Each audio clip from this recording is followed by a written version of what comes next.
Ah, Ana Paula.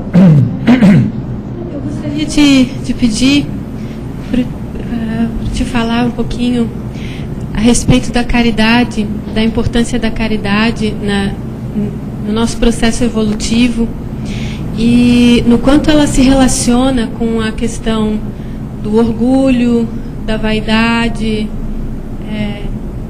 enfim, de que coisas a gente tem que abrir mão para estar realmente praticando a caridade assim, no nosso dia a dia. Bom, existe uma passagem do apóstolo Paulo que é longa, mas tem uma frase dele que é muito interessante, que nesse trecho o apóstolo Paulo ele diz o seguinte: se deres tudo que tem, mas não tiveres caridade, aí a frase continua, mas vou meter esse trecho. Veja só que interessante.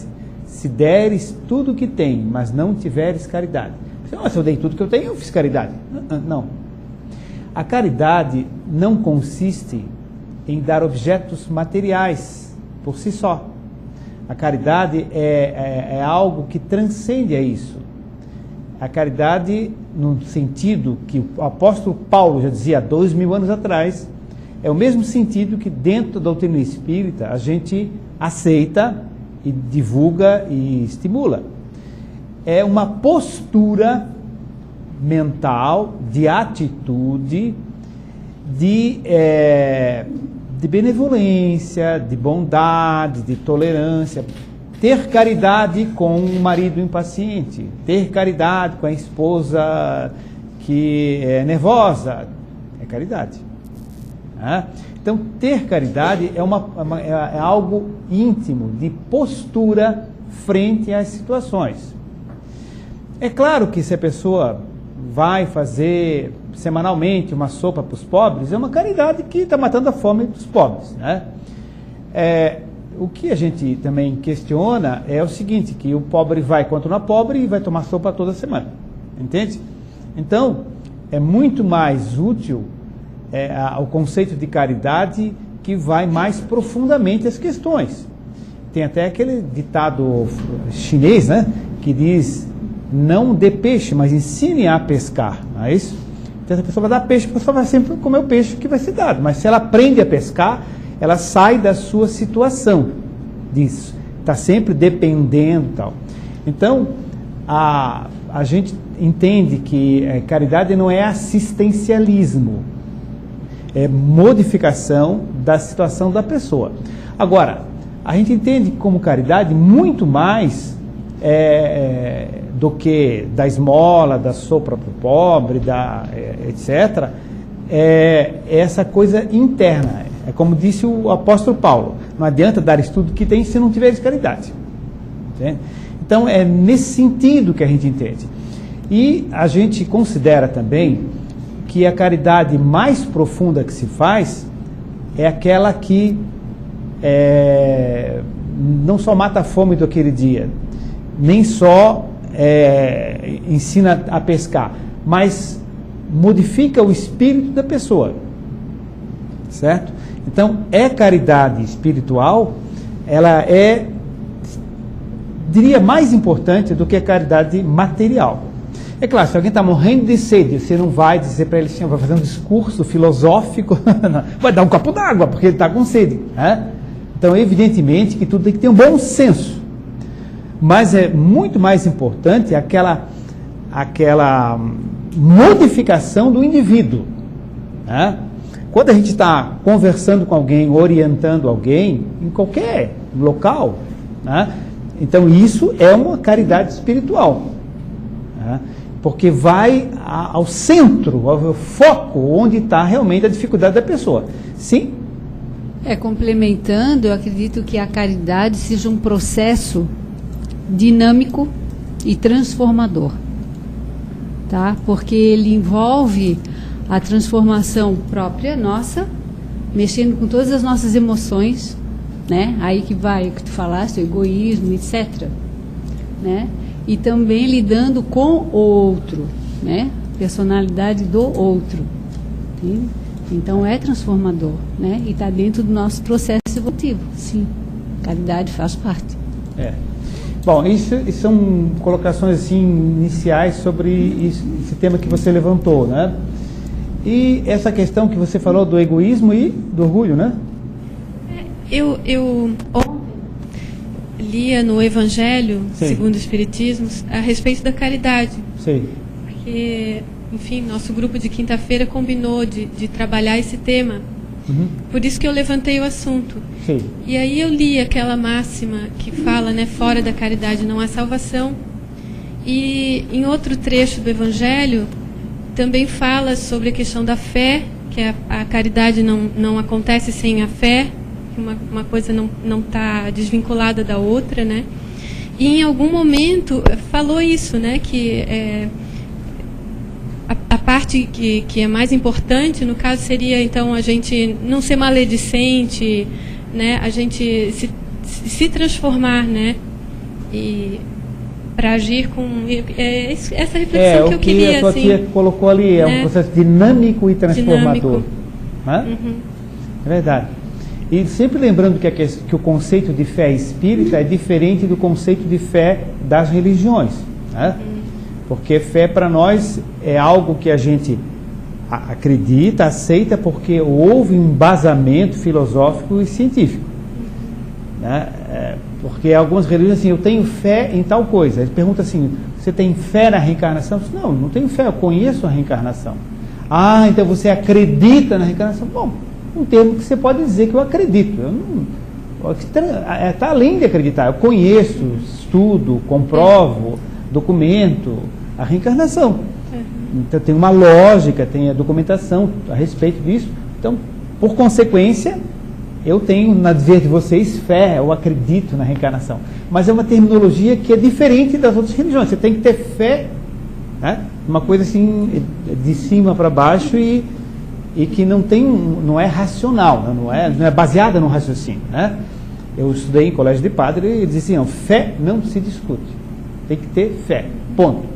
Essa era a posição, né? E com relação à questão do orgulho, da vaidade, foi no trecho que cita a parábola do bom samaritano, né? Sei. Não sei se o tio pode lembrar pra gente dessa parábola. Não, lembra tu então. Que, né, não... É que eu não, talvez eu não saiba repetir muito bem, mas um homem viajava numa estrada. Sim. E ele foi atacado por ladrões, né? E levaram o que ele tinha e machucaram muito ele, deixaram ele ali, jogado. E por ali passou um bispo, olhou e passou. Deixou o homem ali jogado. Depois passou uma outra pessoa, que eu não lembro quem era, também olhou a situação do homem, teve medo, ou teve nojo, ou teve indiferença, né? E eles passaram. E aí passou o samaritano. E ele parou, tratou como ele podia das feridas daquele homem, levou ele até um estabelecimento, pagou ao dono do estabelecimento, né, para que ele cuidasse daquele homem e o tratasse até a volta do samaritano, que era um viajante, né? Então, quer dizer, eu não sei, eu acho que a ideia é que o samaritano não era uma pessoa bem vista, talvez, né? E ele, na verdade, foi o único um homem que... aceito pela religião judaica, assim, ele é meio com pária, assim, né? O samaritano é meio... E no fim das contas, foi o único que parou e ajudou, né? A mensagem que se tem é o seguinte, não é o rótulo que importa é a atitude. É como às vezes se pergunta nas sessões mediúnicas, o fato de ser espírita é importante quando a gente chegar no plano espiritual? A única importância é que você é mais responsável, sabia mais. Entende? Então, um rótulo não tem a menor importância, católico, protestante, ateu, não faz nada diferença. Pode ser um excelente ateu, mas um indivíduo socialmente produtivo, bom pai de família, bom avô, bom funcionário, honesto. É muito melhor ser ateu assim do que ser religioso, espírita ou católico, seja o que for, e não ser nada disso, né? Então, isso que importa, né? Então, é comum que as religiões dizerem o seguinte, entre para a nossa religião que você vai se salvar. Jamais vocês vão ouvir isso num centro espírita, pelo menos bem orientado, né? Cada um é responsável pelo seu próprio caminho, apenas tem mais informações, né, sobre a vida espiritual, dinâmica que rege esse relacionamento, né? Por quem somos nós, de onde viemos, para onde vamos, por que existimos, enfim, as perguntas que a gente fica entendendo, né? Mas num rótulo, então eles pegaram o pior rótulo e quem realmente fez alguma coisa, né? Então é nesse sentido que se coloca, né? Agora, o Evangelho segundo o Espiritismo, ele foi escrito, vocês veem só, a Bíblia tem essa grossura aqui. Aí o Kardec fez uma redução só daquele trecho ali, que é o Evangelho segundo o Espiritismo, né? Mas mesmo assim tem a linguagem não de 2000 anos atrás, mas tem a linguagem do século XIX, 1800 e pouco. Então tem muitas palavras que tem que adequar à nossa realidade de hoje, né? Naquela época não tinha, que levava o indivíduo para o hospital, não, ele tem que levar para a estalagem, pagar uma estalagem, né? Então são adequações assim, que a gente tem que fazer de raciocínio, não é bem assim, né? Nós estamos vivendo uma outra realidade, né? Sim? Tem uma perguntinha aqui da internet da semana passada que não foi feita a pergunta, sim, tá? É da Jaqueline de Manaus. Foi comentado sobre aborto. Gostaria de saber qual seria a explicação para um aborto resultar de gravidez ectópica. Um aborto resultado de gravidez ectópica. Para quem não está lembrado, gravidez ectópica é a gravidez que acontece basicamente na trompa, na tuba uterina ou trompa uterina, certo? Então, só para recapitular o raciocínio, para chegar na questão espiritual da pergunta.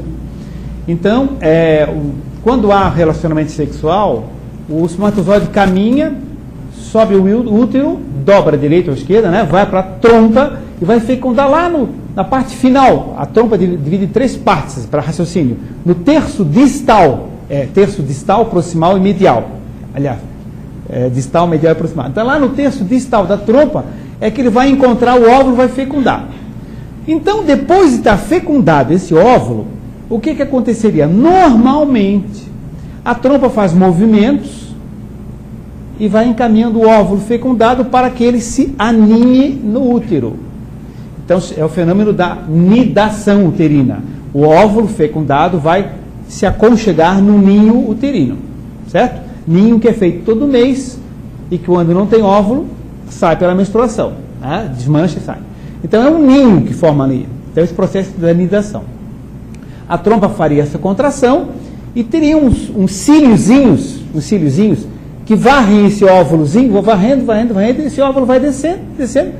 Então a trompa se movimenta e os cílios vão varrendo e o óvulo vai para ali. Isso seria o normal. No caso da gravidez ectópica, a trompa não contrai direito, ela contrai para lá, para cá, desequilibradamente, os cílios varrem para trás, para frente e para o lado, e o óvulo fecundado fica ali, desenvolve na trompa, como a trompa não é útero, depois ele morre. Ou seja, há um aborto espontâneo. Qual é a explicação espiritual para esse fenômeno? A mãe, no caso, porque a história do pai é outra, mas vamos falar na gravidez primeiro, né? A mãe que está ali, ela está tendo um aborto espontâneo, e essa gravidez ectópica, porque o chakra genésico dela está em desarmonia energética. O chakra genésico é um centro de força que existe à altura da parte reprodutora nossa. Tem vários chakras, né? Centros de força de energia, ficam no perispírito, no corpo espiritual. Esse chakra genésico, ele está vibrando de uma forma desequilibrada, certo? Então, em vez de emitir ondas numa mesma frequência, emite uma frequência A, B, C, onda curta, longa, desequilibrada. Ora, esse chakra, emitindo ondas desequilibradas, ele vai fazer com que essa trompa contraia desequilibradamente. Vai fazer com que essas células que iam varrer o óvulozinho, elas varram desequilibradamente. Muito bem.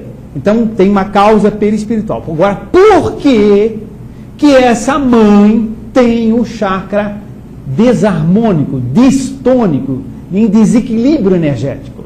A gente vai pegar a ficha kármica dessa senhora, dessa moça, e vai verificar por que é que ela tem esse chakra assim. Bom, aí abre chave, tem um montão de situações. Esse exemplo que eu vou dar não quer dizer que todas são esse caso, mas é um exemplo. Vamos encontrar essa moça numa vida passada, ou em 2, 3 vidas, fazendo uma série de abortos. Ou em outras pessoas, ou em si própria, ou engravidando e abortando. O que acontece? No que ela vai provocando os abortos, certo? Ela vai desarmonizando, vai absorvendo aquelas energias, vai desarmonizando o chakra genésico. Quando ela reencarna, está no corpo espiritual dela. Quando ela renasce, quando ela reencarna, ela volta com um corpo espiritual com essa desarmonia do chakra genésico. E ele vai energeticamente trabalhar assim. Então agora o que acontece? Ela fazia aborto, fazia aborto, fazia aborto. Está gravado nela o ato. E agora então ela quer ter o filho e não consegue. Então há abortos espontâneos, por quê? Porque o chakra funciona mal, porque ela fazia aborto, funcionando mal, a trompa reage mal, as células ciliares não varrem direito, o óvulo fica ali e há uma gravidez ectópica e um aborto espontâneo. Então, semeou aborto, colhe aborto. Certo? Aí alguém pode falar, Flávio. Nesse caso, doutor Ricardo, pode haver o caso de um problema, um defeito anatômico, e que também seja razão de tudo isso que eu estou dizendo, ou pode existir um defeito ali naquela região que independa desse passado? Não, pergunta bem interessante. Isso que eu falei, a trompa não reage assim porque a fisiologia da trompa não funciona direito, o funcionamento dela não funciona, não é correto, em função de uma estrutura celular dela, que é uma anatomia. Então sempre tem uma explicação fisiológica e uma explicação anatômica, sempre. Então sempre o útero dela, o ovário dela, a trompa dela tem características para acontecer isso. Só que o corpo reflete o corpo espiritual, certo? Mas sempre tem uma explicação anatômica, em todos os casos. Porque às vezes alguém fala, não tem nada de espírito, está vendo? É isso. Claro que é, mas vai se expressar pelo corpo físico, sempre. Não tem como. Né? Nós estamos encarnados, né? Mas é uma pergunta bem prática, essa sua, bem interessante. Vamos lá. Pode o microfonezinho para ela ali, pode passar. Isso. É a mesma justificativa, digamos assim, para mulheres que têm aborto espontâneo ou mulheres que não podem engravidar? É mais ou menos a mesma ideia de desarmonização? Ou a atitude passada, digamos, de uma ou de outra foi diferente, assim? Porque existem mulheres que abortam e outras que nem sequer engravidar conseguem. Não, existem várias situações. Então, vimos esse exemplo, né? Então, existem abortos que são decorrentes de outras causas. Por exemplo, até citamos isso na reunião passada, uma situação. Por exemplo, a mãe, ela quer ter o filho, certo? Ela quer ter o filho, mas o espírito que está reencarnando provoca o aborto.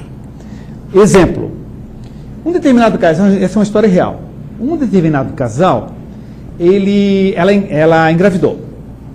Aí, como eles eram namorados e não tinham condições e tal, eles optaram por fazer o aborto, que a gente sabe que é uma coisa extremamente contra a lei espiritual, porque tem um espírito que está reencarnando desde o primeiro momento da gestação, ele já está em processo de reencarnação. Aí ele é expulso, sofre, tem dor, etc., volta para o plano espiritual. Aí, o que aconteceu nesse caso? Aí eles se casam e ela engravida logo. Aí ela diz, não, mas vamos manter o filho. E o marido diz, não, porque não temos casa, não sei o que, a gente está em situação difícil. Fizeram o segundo aborto. Para encurtar a história, fizeram o terceiro também.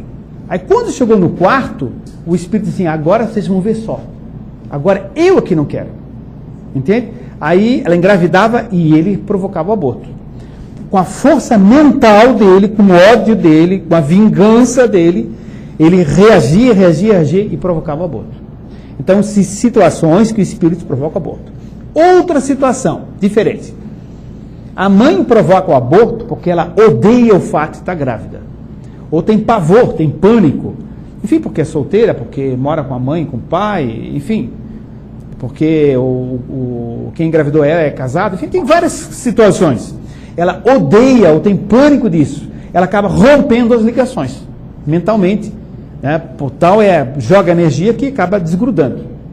Então, aborto provocado pelo espírito, aborto provocado... o senhor pega aquele meu livro de gestação, depois você mostrar aqui.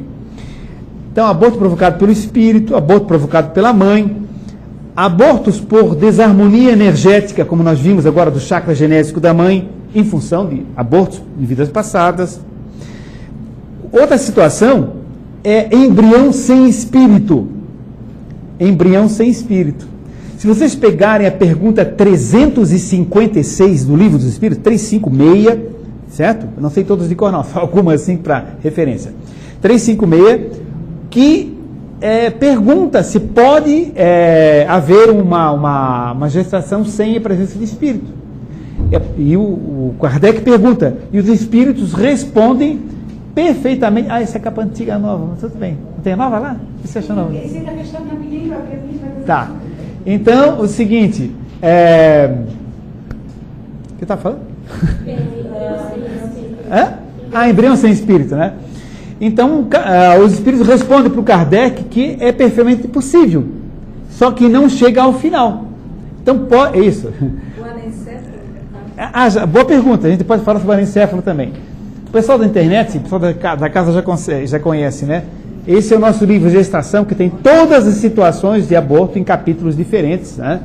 Não é só de aborto que trata, mas trata toda a dinâmica espiritual na gestação, tudo que acontece em termos de relação mãe e filho, né? Todas as consequências e tal, né? Bom, então embrião sem espírito é outra causa de aborto. Outra situação é quando precisa reharmonizar o chakra da mãe e o chakra do espírito.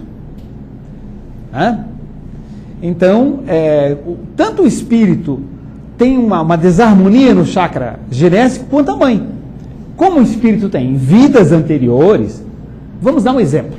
Nunca tomar exemplo, como sempre é o caso, tá?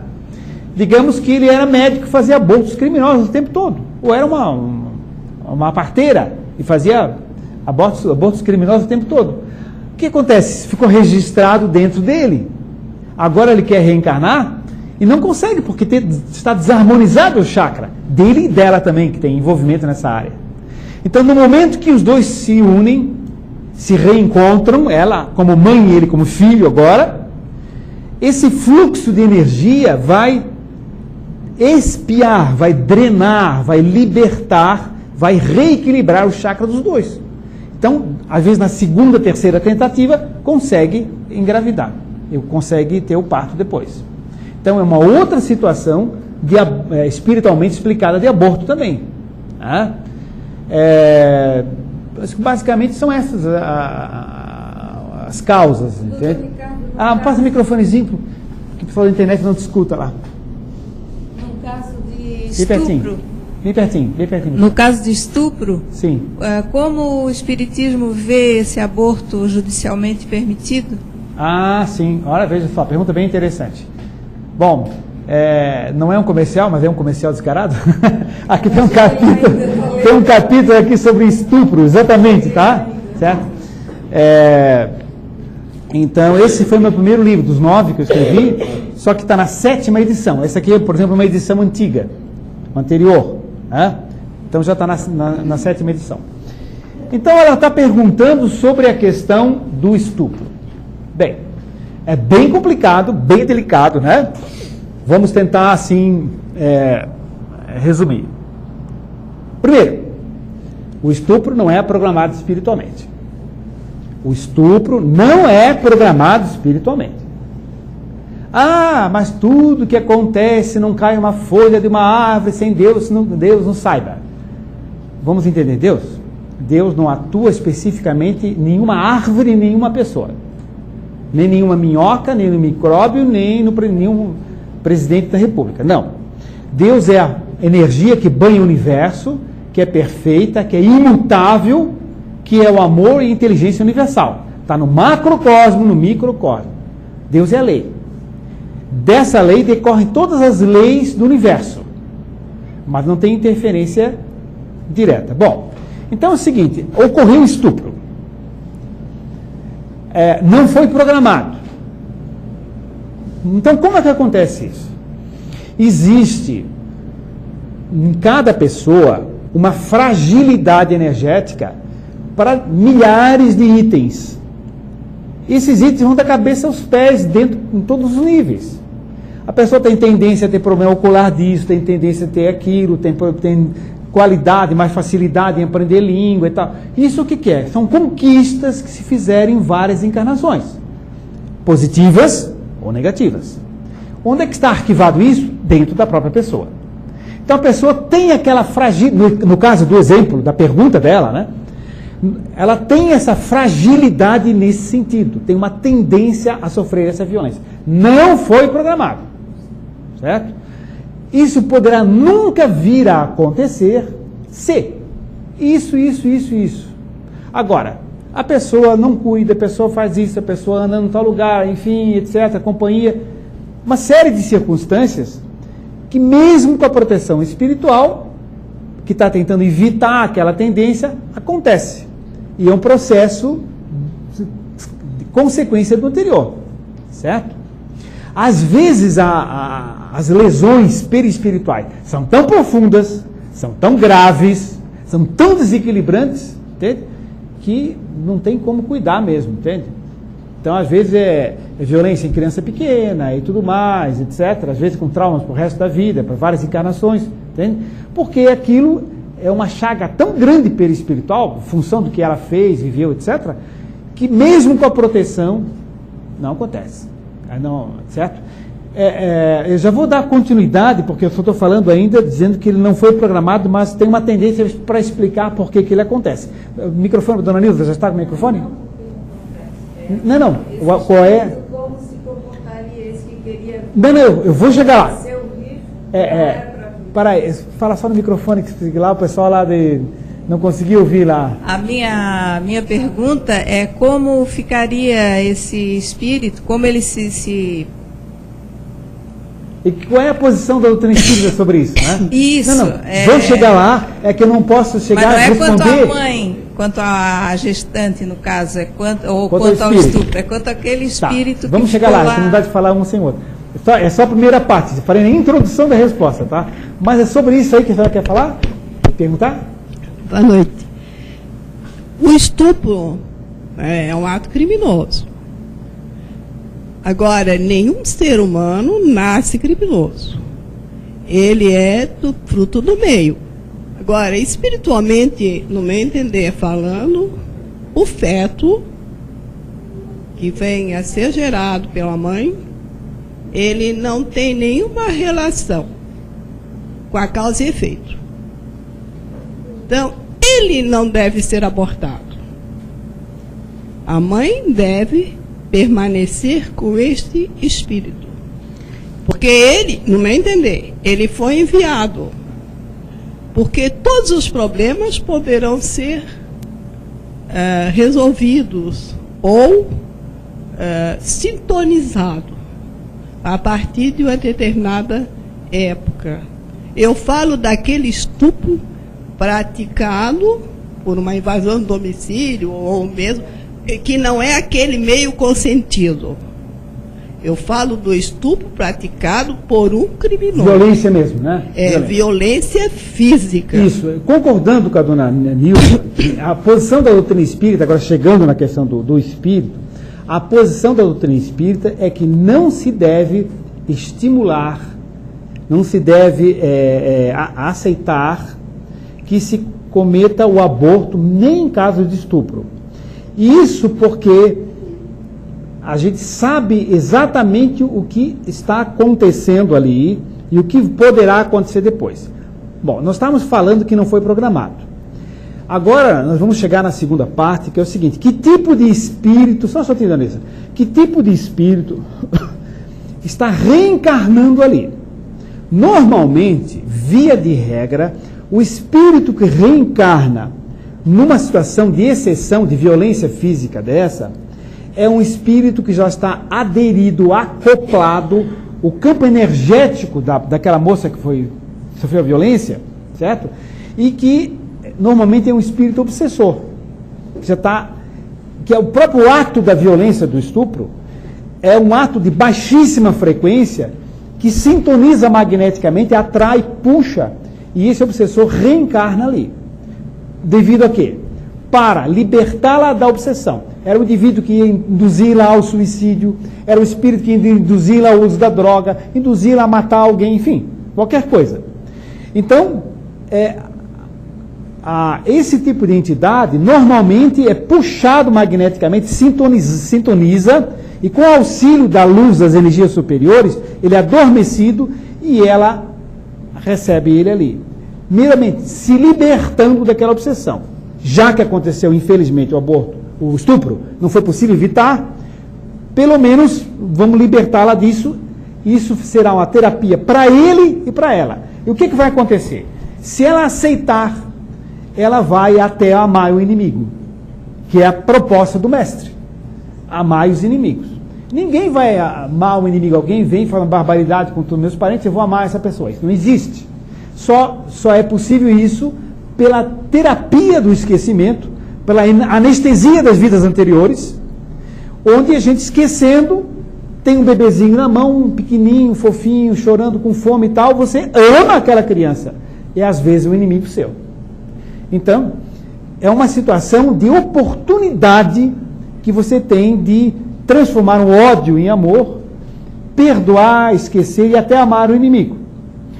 E se você fizesse, se a pessoa fizesse o aborto, o que acontece?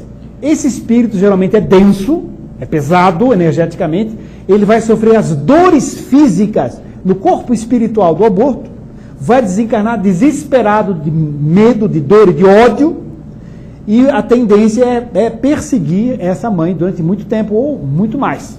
Eu disse tendência, nem sempre acontece. Às vezes acordam, mudam, são orientados, até escapa disso. Não é regra geral. Nunca há regra geral. Cada caso é um caso. Porém, é muito frequente isso.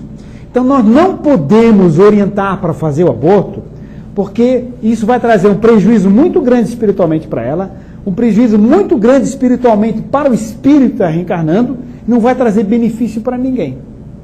Certo? Então, a gente conhecendo esses detalhes, é que essa é a posição. Parece que o Chico quer fazer uma questão? Dona Nilza, depois o nosso amigo ali, tá? Sim. E que a mãe, ela recebeu esse espírito porque ele quis vir. E ela foi passivamente, violentamente, pelo ato, ela recebeu passivamente esse espírito. E pode ser muito bem um espírito de luz, que inclusive ajudará a superar os problemas, ou até ajudá-la o resto da vida a se ter uma vida sublime. Essa situação que a dona Nilza falou é outra situação que acontece. No nosso livro a gente explica essas situações. Então, no caso de estupro, normalmente quem reencarna, porque é uma gravidez de exceção. E a gravidez de exceção geralmente leva a reencarno de espíritos de exceção. Por exemplo, obsessores, espíritos violentos. A outra situação que a dona Nilza colocou é que são mentores espirituais que por amor àquela moça, por profundo afeto a ela, ele se posiciona de uma forma tal para renascer, vai ser o arrimo de família, alguém que vai cuidar, amá-la, protegê-la e tudo mais, vai ser aquele filho espetacular, entende? Tipo o filho que pediu a Deus, entende? Então, é essa outra situação que também acontece. Seja de uma forma ou de outra, sempre é um equívoco cometer o aborto, porque é um prejuízo para todo mundo, entende? É uma reencarnação planificada que vai por água abaixo. Nosso amigo aqui? Existe uma estatística curiosa, estranha, na verdade, que a probabilidade de gravidez em um estupro é superior do que nas demais situações. Então a pergunta é, essa questão da obsessão poderia ser uma explicação para isso que acontece? É possível. Não temos a informação de que seja assim, como informação espiritual, nós não a temos. Mas acreditamos que seja possível. Um raciocínio interessante. Muito bem. Na internet tem alguma pergunta? Da Vânia de Florianópolis. Gostaria de saber se, por exemplo, se você fez um aborto em outras vidas, você necessariamente vai ter de passar por essa situação nesta vida? Ou existe a possibilidade de, nessa vida, você se redimir desse erro do passado através de boas atitudes ou de alguma outra forma? Muito boa a pergunta, da Vânia de Florianópolis. É o seguinte, vamos citar de novo um texto bíblico aí, né, que já foi citado numa reunião passada aqui, né, agora não é do apóstolo Paulo, é de Pedro, é a primeira epístola de Pedro, para quem gosta, capítulo 4, versículo 8, que diz o seguinte: a caridade cobre uma multidão de pecados. A caridade cobre uma multidão de pecados. Ou seja, atos construtivos equilibram atos destrutivos. Não é necessário passar pela mesma situação quem cometeu alguma coisa. Então a pergunta dela, será que quem cometeu aborto é necessário passar por aborto? Não, não é necessário. Apenas nós estamos dando a explicação de trás para frente. No caso de um aborto que já está acontecendo, qual é a explicação disso? No caso está acontecendo, pode ser esta ou aquela explicação. Agora, todos que cometeram aborto vão passar por isso? Não, não vão passar. Não vão passar, certo? É importante colocar isso. Então, não é interesse da espiritualidade superior, por exemplo, se alguém cortou o braço de alguém de propósito, né? Com uma espada cortou o braço, agora vai reencarnar sem braço porque cortou o braço. Não há interesse nenhum da espiritualidade superior nisso. Preferem que a pessoa estude, trabalhe, se desenvolva e reencarne, por exemplo, como médium psicógrafo para ajudar os outros. Ou reencarne como cirurgião, de preferência cirurgião de braço, de mão, certo? Vai consertar a mão dos outros a vida inteira. É muito mais útil do que reencarnar sem braço. Sucede que nem todos se preparam para isso, não estudam, não modificam psicicamente, não constroem energias positivas e continuam com raiva, com ódio. Aí não tem jeito, vai reencarnar sem braço. Também não estamos dizendo que todo mundo que reencarnou sem braço é porque cortou o braço na vida passada. Não estamos dizendo isso, certo? Apenas estamos explicando que em alguns casos é assim. Volto a dizer, cada caso é um caso diferente de outro. Ninguém é igual a mim, ninguém é igual a Vânia, que fez a pergunta. Cada um tem uma história e uma consequência própria, certo? Apenas são exemplos que a gente pega, tá?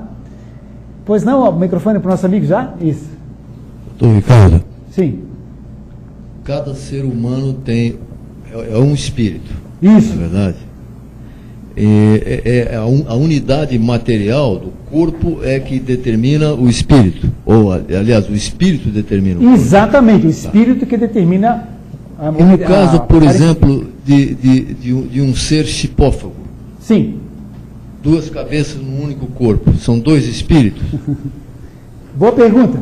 Tem um capítulo dos chifófagos aqui. Tem capítulo dos chifófagos aqui no livro, tá? Então vamos responder essa pergunta aí. Pago quer dizer em grego grudado, ligado. Você deve saber isso, mas algumas pessoas não estão lembradas. E chifófago, né? Vem de apêndice chifoide, que é aqui tem esse osso que une as costelas, chama-se osso externo, com ES, não com X. Osso externo. E esse osso externo tem uma pontinha chamada chifoide. Tá? Então, chifófago, porque os primeiros gêmeos grudadinhos, chamados siameses popularmente, eles foram estudados, eles eram grudados pelo peito. E o apêndice chifoide deles era pegado, então chifopago. Daí fica o nome chifópago. Qual é a explicação espiritual do chifópago? Bom, vamos primeiro explicar os gêmeos, para depois explicar os chifópagos, como a gente faz na sequência no livro também. Nos gêmeos acontece o seguinte: há um espírito A e um espírito B, certo? Os dois estão ligados à psicosfera da mãe, o campo energético da mãe. Os dois têm programação para reencarnar. Quando o espermatozoide se funde com o óvulo, para formar o ovo, certo? Quem estudou biologia sabe que esse ovo, ele começa a duplicar. 2, 4, 8, 16, 32, 64, iguais. Depois, então, é que vão se diferenciar. Por isso tem aquela célula-tronco que é igual para tudo no começo. São células iguais. Muito bem. Quando esse óvulo fecundado, que virou ovo, ele vai se dividir em dois, ele faz esse movimento aqui e depois continua 4, 8, etc. Quando ele faz esse movimento de contração para se dividir em dois, mas permanecer grudado, há um campo energético de um espírito aqui, outro campo energético no espírito lá, dois campos vibratórios que fazem POC. Só não faz o POC, né? Então, eles se separam e desenvolvem dois corpos idênticos, gêmeos idênticos. Por que idênticos? Porque era um espermatozoide e um óvulo. Os genes apenas se dobraram para dar continuidade. Eles se separam e se desenvolvem, então, dois embriões diferentes, duas gestações diferentes, mas dois corpos idênticos, porque vieram de um espermatozoide e de um óvulo. Mas são dois espíritos diferentes. No caso do chifópago, acontece o mesmo processo: óvulo, espermatozoide, fecundação. Quando esse óvulo vai se dividir em dois, para depois 4, 8, 16, etc., dividir em dois, e vai se separar, porque tem dois espíritos ligados, porque eles estão dormindo, é o campo energético deles que determina a separação. O que acontece? Eles se separam, mas não conseguem se separar por um ponto, ou por uma região. Por quê? Porque aquela região é desequilibrada no histórico dos dois. E, por exemplo, as chifópagos são presas pela cabeça. Tem até um crânio só, ou tem dois crânios ligados. São casos de espíritos que se perseguiam intelectualmente, violentamente, ou se torturavam mutuamente intelectualmente. Então, o campo de vibração que une eles na altura do chakra coronário frontal vai repercutir no corpo físico e na hora que vai separar, não separa. Permanecem as duas cabeças grudadas. Quando o problema é afetivo, entende? Violento, desequilibrado, a ligação é mais para a região cardíaca. Quando é mais a parte emocional, não de sentimento, mas de emoção, tipo medo, emoção, etc., é mais para a região gástrica. Então eles ficam mais grudados embaixo. Essa é a explicação que os espíritos nos dão sobre os chifópagos. Ok? Muito bem, internet, pergunta?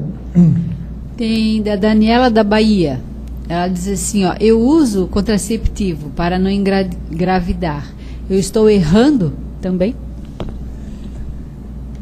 Vou me controlar para não dizer que tem um capítulo constitucional ali.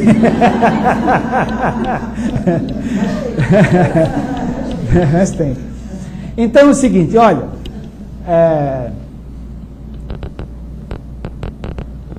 temos que analisar, tem que ter bom senso para ver as coisas. Primeiramente, todo mundo controla.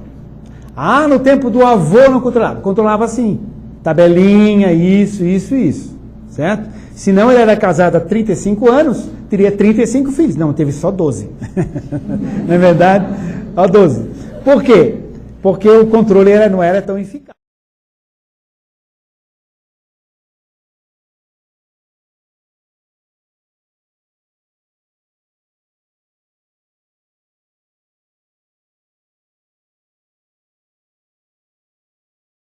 Então, todo mundo controla.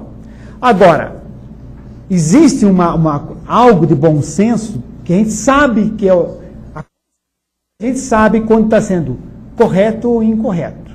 Se a pessoa casa, eu não quero ter filho para não me incomodar, ou etc., tem que ver qual é o grau de utilidade dele profissional, qual é o grau de utilidade dele social, qual é o grau de utilidade comunitário, qual é o grau de utilidade dele de crescimento espiritual nas atividades que está desenvolvendo, ou se está só levando a vida para comer, beber e dormir, né?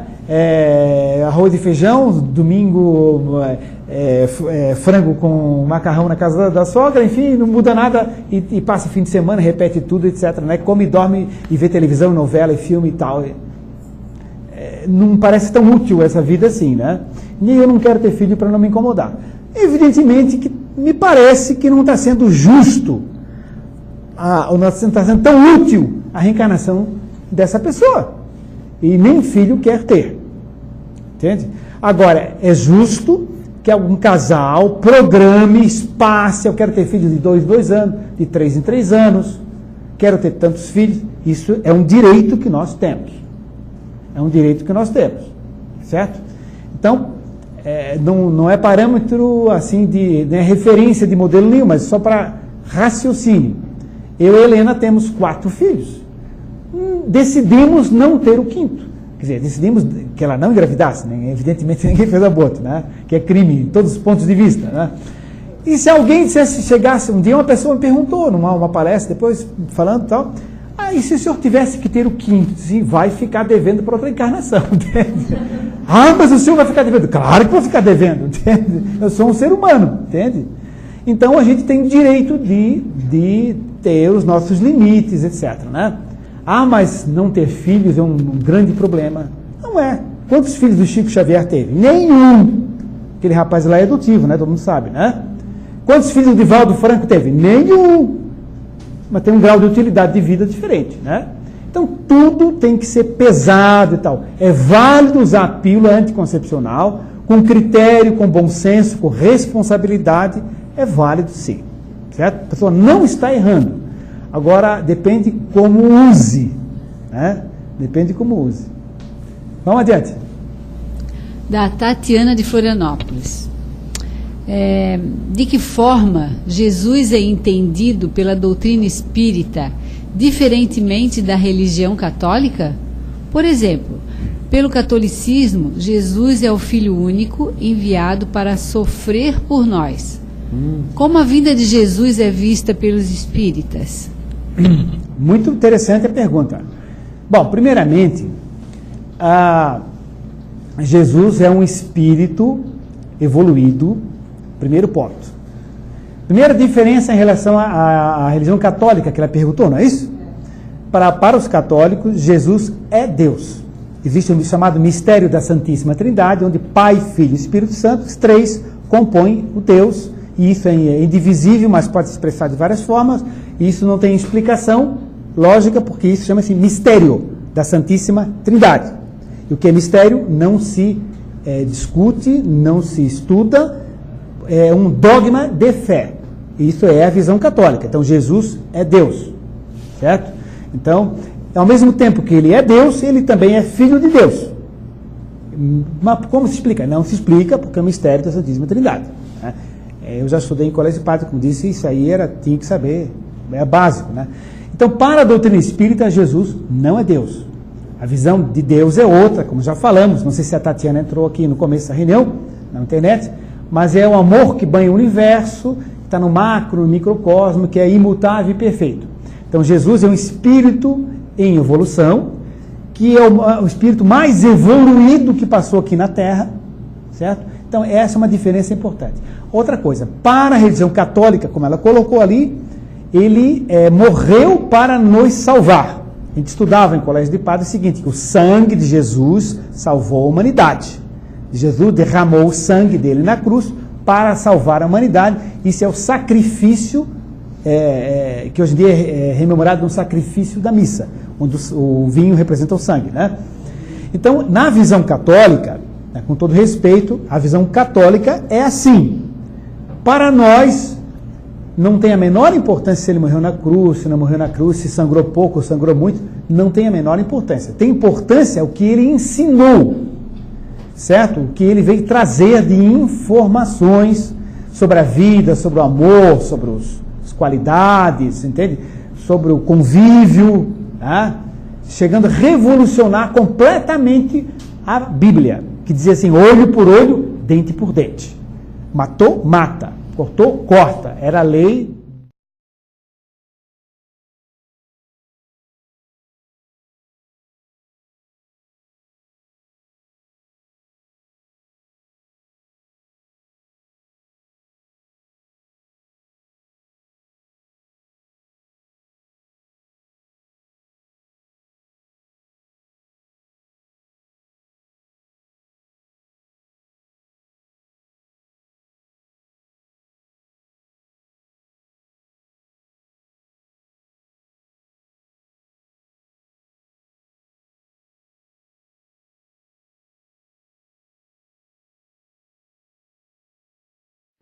Sim? A Daniela completa, da Bahia, né? Era assim, e é verdade que Cristo é uma espécie de governador da Terra? Olha, quem fala isso é o Emmanuel, espírito de Emmanuel, pela mediunidade do Chico Xavier, em alguns livros, principalmente o livro A Caminho da Luz. A Caminho da Luz. Então ele cita isso. Na realidade, nós entendemos como o espírito mais importante que esteve aqui, e nesse livro fala que quando o planeta Terra estava se formando, outros seres de luz disseram, olha, você vai ser responsável por esse planetinha aqui, ó, Terra, entende? Ou seja, como se fosse um governador do planeta Terra, mais ou menos. Tá? É a referência do Emmanuel. Sim. Não há muitos espíritos que falem isso, não. Sim? Tem a Lúcia de Juiz de Fora, Minas Gerais. Ela pergunta o seguinte: estou lendo a Gênese, no capítulo 6, questão 38. A Gênese do Kardec, né? Isso. Não é a Gênese bíblica, tá? Não, a Gênese de Kardec. Por que Sírio é o sol mais importante do universo? Não entendi o porquê ele tem um desempenho de tanta importância. Sírio. Do universo eu não me recordo dessa referência. Entende? Não me recordo dessa referência. Que nós sabemos que Sírius é uma estrela, né? Então, em toda estrela tem muitos planetas que giram em torno, que são comunidades planetárias que existem lá, no plano físico e no plano espiritual. E não só nos planetas, mas nos sóis, nas estrelas, existem espíritos de alto nível de vibração. Os sóis são moradas de seres de altíssima vibração, seres de intensa luz, intenso amor, intensa sabedoria. Assim como o Sol Sírius também é. E Sírius é mais evoluído ainda do que o Sol, espiritualmente falando. Agora, do universo eu não tenho essa informação. Acredito que não. Seguimos? O pessoal da casa, quando quiser levantar alguma questão, o pessoal da internet hoje está ativo, hein? Sim, vamos lá. Parece que está lendo uma questão aí, né?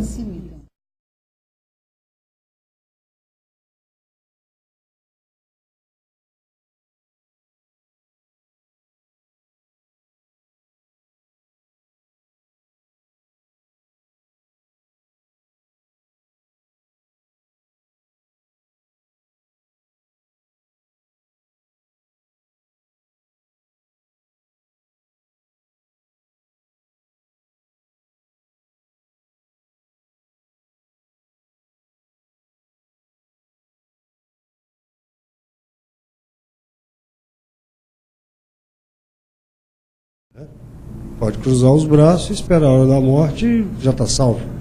Agora eu nunca entendi essa salva de quê? É uma pergunta realmente que só eles podem responder, porque para nós não tem referência nenhuma, não faz nenhum sentido, né? Jesus não veio salvar ninguém de nada, entende? Aliás, não existe salvação. Não existe salvação. Salvação é uma concepção católica. Você tem que se salvar. De muitas religiões, tem extremoção contra os pecados para o padre, porque aí Deus, através do padre, te salva. Aí você não vai para o inferno, você vai para o céu. Para nós não existe nada disso. Nós sabemos que não existe nada disso. Não existe salvação. Não existe almas condenadas e almas salvas. Não existe isso. Aliás, o próprio mestre disse isso. Nenhuma das ovelhas se perderá. Ora, se nenhuma das ovelhas se perderá, nenhuma é condenada. Apenas transitoriamente estão em zonas trevosas, até esperar novas reencarnações, mudanças progressivas, e todos evoluem. O destino de todas as almas é a evolução, é a felicidade, é a sabedoria. Todos serão felizes e todos serão sábios. Mais milhares de anos, mais milhões de anos, mas não há quem não seja.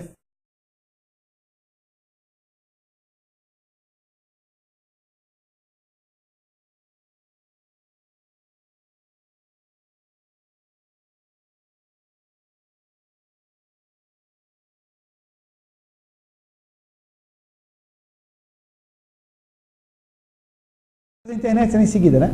Eu não conheço bem esse assunto, mas segundo alguns amigos meus evangélicos, havia os povos faziam muitos sacrifícios, inclusive sacrifícios humanos, né? Isso. Então, Jesus veio salvar nesse sentido. Ele se ofereceu, ele foi sacrificado, né? Por isso ele é chamado o Cordeiro de Deus, para que não houvessem mais sacrifícios. Agora, historicamente, eu não sei explicar isso, se realmente parou de acontecer sacrifícios ou não, após esse fato, né? Não, continuaram a existir.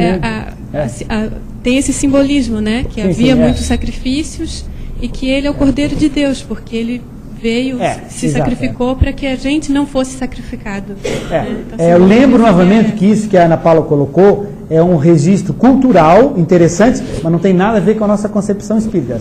É um registro cultural que ela está fazendo de como outras pessoas pensam, que é interessante também. Vamos adiante lá na internet? Mauro de Bragança Paulista, São Paulo. Ele está sempre Bragantino. Ele fez uma pergunta um pouquinho longa, mas vamos ler para poder entender, né? Tá.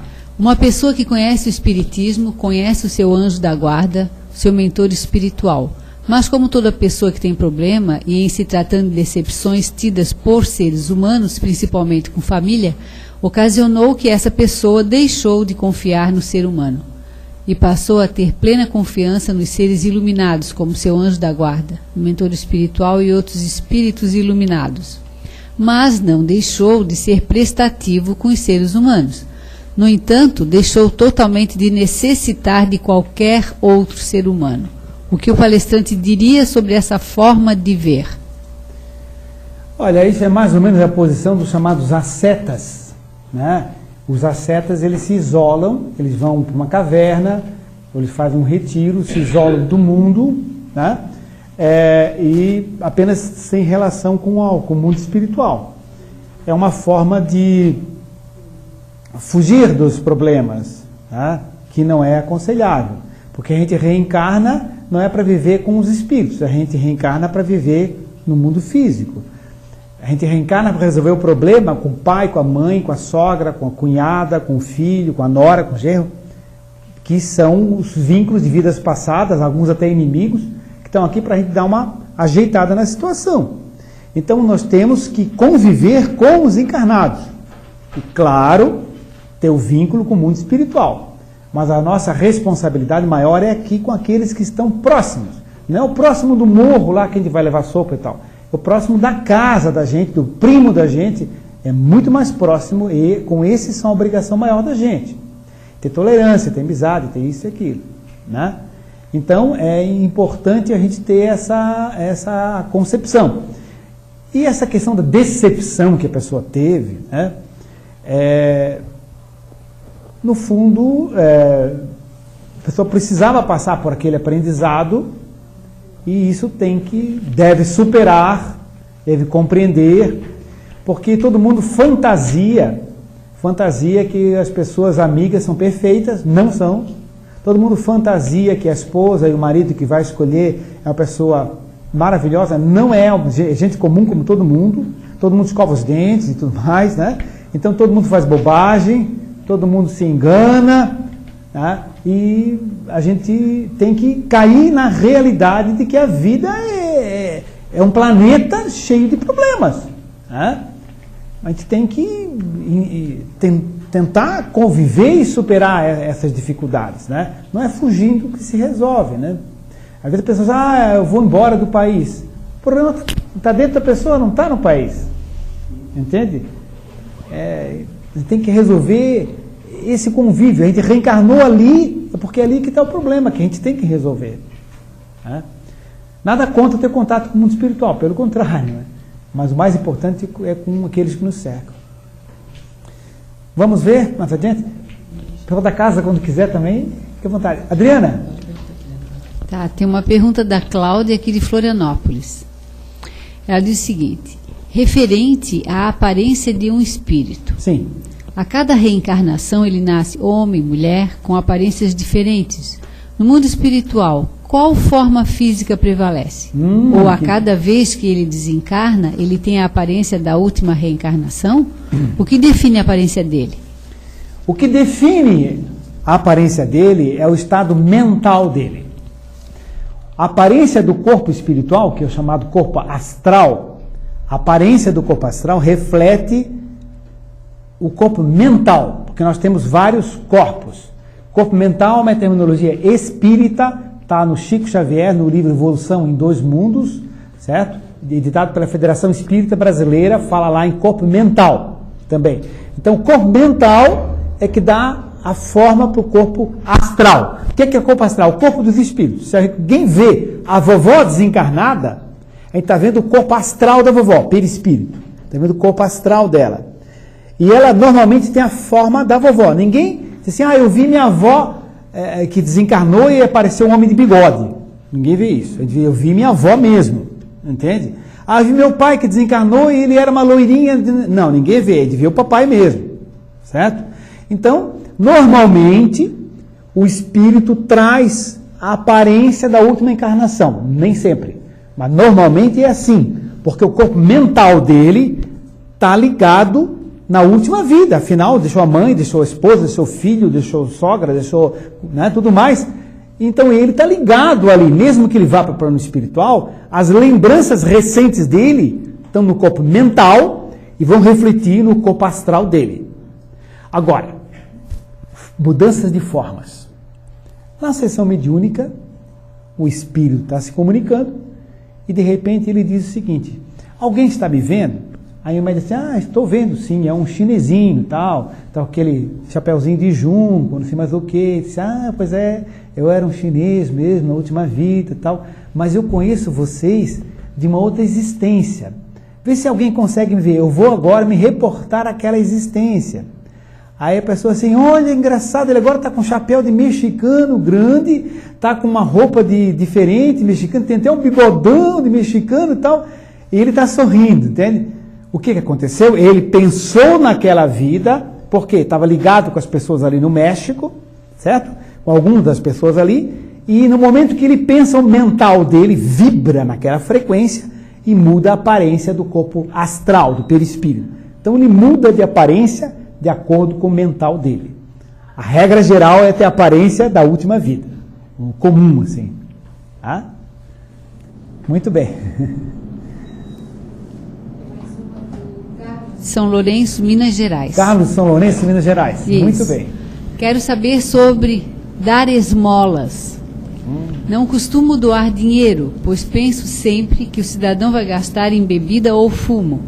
Depois fico na dúvida se estaria eu negando ajuda caso ele quisesse se alimentar. Puxa, Carlos, pergunta prática, mas muito difícil, hein? É muito difícil, né? Olha, acreditamos o seguinte, que mais útil é a pessoa contribuir para uma entidade que ampare crianças abandonadas, que ampare, enfim, algum grupo necessitado, contribuir de uma forma fixa, organizada, do que dar esmola para alguém que simplesmente vai usar aquilo, como ele falou, para beber, e não é água, né? Vai beber bebida alcoólica. Então, o seguinte, uma sugestão, né? A pessoa pediu um dinheiro, eu tenho um amigo que ele tem na porta-luva sempre bolachas, certo? Não quero dinheiro, com fome. Ele se pega lá o pacotinho de bolacha, tem pacotinhos pequenininhos assim, ele pega uma bolachinha para você, entende? E ele diz, eu estou fazendo o seguinte, eu estou em paz com a minha consciência, se ele estava com fome, ele vai comer a bolacha, entende? E eu não vou dar dinheiro para que ele beba alguma coisa. É um caminho. Se bate na casa da pessoa, é muito mais fácil. Então, porque eu quero um dinheirinho, estou com fome. Então você vai lá e pega uma banana, pega uma laranja, pega uma maçã, pega um pão, né? Bota um recheio se for possível, né? E dá para ele, né? Agora o pessoal está se sofisticando, né? Vem com aquela história assim, porque eu perdi o ônibus, eu queria ir para Lages e perdi um ônibus, não sei mais o quê, né? Aí você fica complicado, né? Aí já está escapando de ganhar comida, né? Entende? Então aí torna-se um pouco mais complicado. Todo mundo já teve visita assim em casa no portão, né? Então aí torna-se cada vez mais complicado, porque as coisas vão evoluindo também em todos os setores, eles vão criando novos mecanismos, né? O ideal é, se a pessoa se sente mobilizada, ajudar instituições organizadas e tentar fugir de dar o dinheiro tanto quanto possível, porque ele poderá ser muito mal empregado, né? Eu já cansei de em casa dar fruta, alguma coisa, e depois, do lado da minha casa, assim, fica numa esquina, tem 5 jardinzinhos fora. Quem conhece minha casa conhece. A gente trabalha no jardinzinho, vale banana, sanduíche, o pessoal joga ali depois, entende? Então, ficou evidente que não, mas tudo bem. O sanduíche perde-se, mas pelo menos ele não usou para tomar bebida alcoólica. Alguns sentam lá de fora e comem, né? Mas não entram dentro do quintal, lá fora, até por segurança, né? Porque às vezes as pessoas assim se entregam, né? Mas tem que ter hoje em dia bom senso, né? Sim. Médiuns podem fazer tratamentos espirituais em sua residência? Médiuns podem fazer tratamentos espirituais em sua residência? Alguém já balançou a cabeça? Quer esse microfone? Não? Não. Então tá. Não. Ponto, né? Por que não? Porque se o médium ele vai fazer a caridade espiritual na sua residência, fazer um tratamento espiritual na sua residência, ele vai tornar, no dizer do Divaldo Pereira Franco, ele vai tornar a sua casa um hospital de espíritos enfermos e doentes. E ele não está preparado, não é o ambiente adequado para virar hospital de espíritos. Então, não é o local adequado.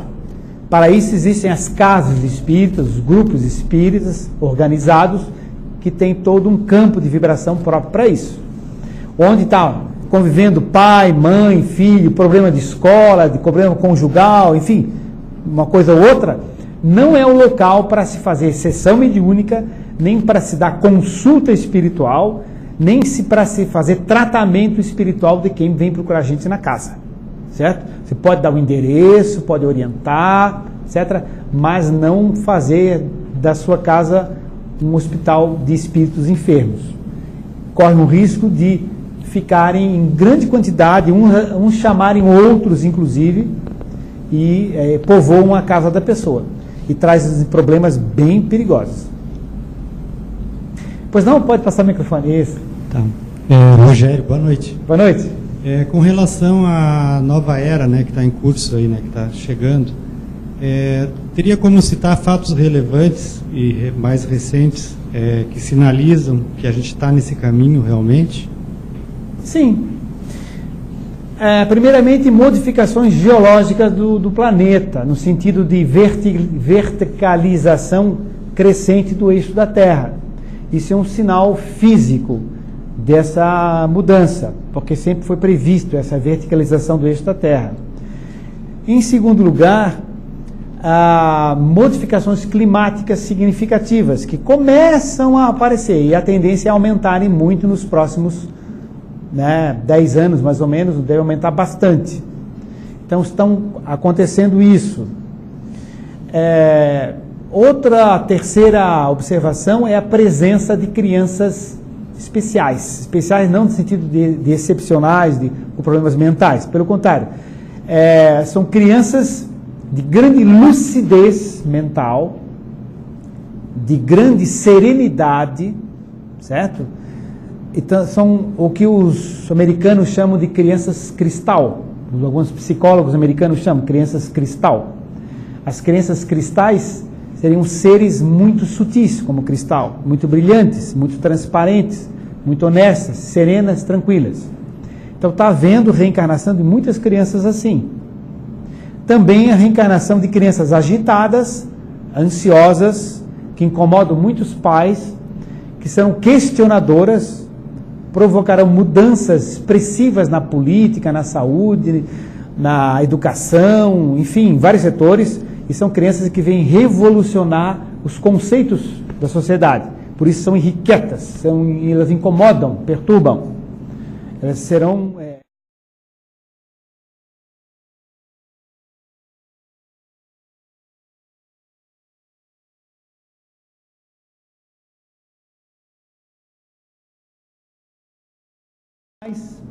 típicos disso. Tá? Além de mensagens psicográficas que falam nisso aí também. Agora, cuidado, na internet vem muita bobagem. Tá? É muita bobagem mesmo. Tá? Também, assim, inclusive dizendo que é do Chico, que é disso, que é daquilo, que é do Emmanuel. A gente tem que tomar bastante cuidado. Microfonezinho para ela? Pode passando o microfone lá para ela, aqui na frente. Isso.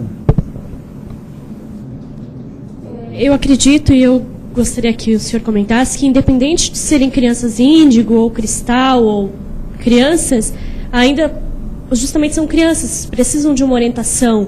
Eu vejo que, principalmente, de repente, as índigo, elas podem apresentar um desvio do que eles vieram fazer. Eu estou correta, sim? Está correta. Todo espírito que reencarna tem provas, tem expiações e tem pequenas missões. Nem que seja missão como pai, como professor, como profissional, mas todo mundo tem pequenas missões também. Como as crianças índigo também têm. Mas, como todos estão sujeitos a desvios, e como ela bem lembrou, precisa de uma educação firme, amorosa, mas firme. Que nem galinha choca. Muito quentinha, muito amorosa, mas muito forte. Até dura às vezes, né? Então, tem que se juntar a amorosidade, o carinho, o afeto com a firmeza. Então, a criança índigo precisa bastante disso, né? Senão ela desvia mesmo. Não desvia mesmo. Pois não? Eu gostaria que o senhor falasse um pouco sobre ansiedade. Seria talvez falta de fé do espírito nas coisas da vida, medo, ou então falta de experiência até. Queria também perguntar se os espíritos mais evoluídos sentem ansiedade ou são sempre tranquilos, e como o espiritismo ensina a lidar com isso. Bom, primeiramente, quanto mais evoluído o espírito, menos eles têm desequilíbrios de qualquer forma, inclusive ansiedade. Então, a ansiedade, ela é uma característica de um espírito ainda em crescimento, como nós todos somos, ainda espíritos em crescimento ainda, né? Então, é um distúrbio comportamental, como existem outros, né, que é típico de quem ainda está em processo de infância espiritual, como todos nós estamos ainda. Né? Como também é insegurança, como é medo, como é tudo isso, são sinais de insegurança, de fragilidade. Os espíritos superiores já superaram essa fase, não tem mais isso, né? As causas de ansiedade são inúmeras. Frequentemente são traumas que a pessoa passou, são choques que a pessoa passou em vidas anteriores e nessa vida, ou só nessa vida agora, ou só na gestação. Mas normalmente tem conexões com vidas passadas também, certo? Mas isso deve ser tratado, né? Tratado clinicamente, tratado com orientação espiritual, né? Tem um conjunto de coisas para se tratar, né? O Espiritismo entende que isso é uma dificuldade humana, daquele espírito, que tem que ser compreendido, analisado o porquê de cada caso, e dar o tratamento. Né? Existem muitas formas de ajudar a tratar a ansiedade, né? Bastante. Né? Se trata com homeopatia, se trata com florais, se trata com reiki, né? Se trata com regressão a vidas passadas, né? Enfim, depende da situação, né? Pois não? Hoje me falaram que na internet tem um programa que detecta a presença de espírito no ambiente. Isso procede? Programa? Pois é. Eu acho que tudo naturalmente tende a evoluir, tudo tende a se documentar. A presença de espírito é questão de tempo só para se documentar. Cada vez mais se comprovam as coisas, né? Agora, não conheço essa referência da internet, né? E, em princípio, a gente não deve acreditar de saída, né? Tem que dar uma analisada e tal. Não conheço nenhum... Eu intercambio com muita gente no mundo inteiro, não tive nenhuma correspondência de nenhum país me avisando, olha, desenvolveram um aparelho assim. Não tive essa informação. É bom ter um pouco de cuidado nisso, mas que futuramente vai se comprovar, com certeza. Né? Com certeza. Mas tem um montão de aparelhinho aí que existe há muito tempo que é questionável. Né? Muito bem. Acredito que, outra encerrando, pergunta? né? Qual a finalidade da reunião do Evangelho no Lar? Qual a finalidade da reunião do Evangelho no Lar? A reunião do Evangelho no Lar, que muitas pessoas chamam impropriamente de culto do Evangelho no Lar, não tem nada de culto, né? Alguns chamam de Evangelho Cristão no Lar, é uma redundância, Evangelho cristão, né? Então, nada de culto do Evangelho, reunião do culto no lar, né? É reunião do Evangelho no lar. Eu prefiro até a denominação reunião de harmonização do lar, porque se pode usar outros livros, não é uma reunião, a pergunta é finalidade. A finalidade não é estudar o Evangelho, a finalidade é a harmonização do lar.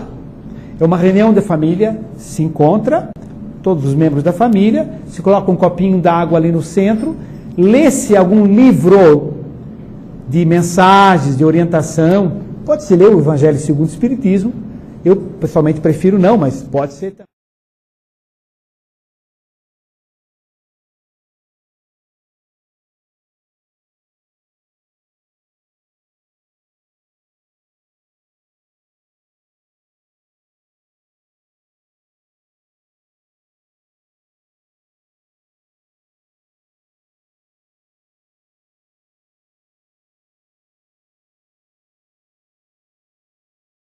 As pessoas confundem com uma reunião para estudar o Evangelho. Não é uma reunião para harmonização do lar. Ler alguma coisa, fazer uma prece, pedir aos amigos espirituais que coloquem na água as energias para a harmonização da família, e depois todo mundo toma um copinho ali. E em resumo é isso, uma reunião de formar uma corrente energética de amor, de fraternidade, ligada a um objetivo superior, com uma leitura saudável. E é curto. Certo? Pode ser 15 minutos, meia hora, depende da família, depende das crianças e tudo mais. E, gente, use literatura adequada para a idade, certo? Ler o Evangelho segundo o Espiritismo para criança, isso é um sacrifício, né? Não tem sentido isso, né? Muito bem, amigo. É a última pergunta mesmo, porque eu vou do horário. É a última pergunta. Isso. É possível você exercitar mentalmente para que em sonhos você possa ter uma percepção do seu espírito? Sim, é perfeitamente possível. É perfeitamente possível. As pessoas podem treinar o desdobramento astral, a viagem astral, sair fora do corpo, fazer antes a sintonia com os mentores espirituais, sempre fazer sintonia com os mentores espirituais, fazer uma prece, pedir essa proteção. E pode fazer um exercício para visualização do seu corpo físico em espírito, ou conseguir enxergar-se no seu corpo espiritual. Sim, é possível. Bem, meus amigos, nós estamos no final da nossa reunião, o horário está encerrando. Eu não sei se o Luciano está muito ocupado, eu daria de fazer uma precezinha de encerramento, ele está mexendo lá, pode ser? Vou pedir para o Luciano encerrar a reunião. Tá? Lembro depois que a livraria está ali, se alguém quiser alguma coisa.